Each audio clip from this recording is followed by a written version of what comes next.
100 రోజుల కాంగ్రెస్ పాలనకు ప్రజలు పట్టం కట్టారని, మమ్మల్ని ఆశీర్వదించిన తెలంగాణ ప్రజలకు ముఖ్యమంత్రి రేవంత్ రెడ్డి ధన్యవాదాలు తెలిపారు.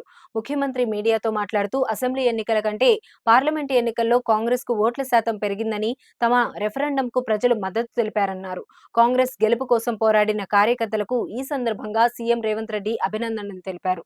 కార్యకర్తలు తమ గౌరవాన్ని నిలబెట్టారన్నారు. బీజేపీ కోసం బీఆర్ఎస్ నాయకులు అవయవదానం చేశారని, బీజేపీ గెలుపు కోసం బీఆర్ఎస్ నాయకులు ఎంతో కృషి చేశారని సీఎం రేవంత్ రెడ్డి ఆరోపించారు. ఈ ఎన్నికల్లో బీఆర్ఎస్ ఆత్మ బలిదానం చేసుకుందన్నారు. 7 నియోజకవర్గాల్లో బీఆర్ఎస్ డిపాజిట్ కోల్పోయిందని, పార్టీ పెట్టినప్పటి నుంచి బీఆర్ఎస్ పార్టీకి సిద్దిపేటలో మెజారిటీ వచ్చిందని, సిద్దిపేటలో హరీష్ రావుకు పూర్తి పట్టున్నప్పటికీ తమ ఓట్లు బీజేపీకి వేయించారని, బీఆర్ఎస్ చేసిన కుట్రతోనే కాంగ్రెస్ 8 చోట్ల ఓడిపోయిందని ముఖ్యమంత్రి రేవంత్ రెడ్డి వ్యాఖ్యానించారు. మోదీ చరిష్మాతో ఎన్నికలకు వెళ్లిన ఎన్డీఏ కూటమికి ప్రజలు బుద్ధి చెప్పారని రేవంత్ రెడ్డి అన్నారు. ప్రజలు తిరస్కరించిన మోదీ తక్షణమే రాజీనామా చేయాలని డిమాండ్ చేశారు. ఆయనకు విలువలు ఉంటే ప్రధాని పదవి నుండి హుందాగా తప్పుకోవాలన్నారు.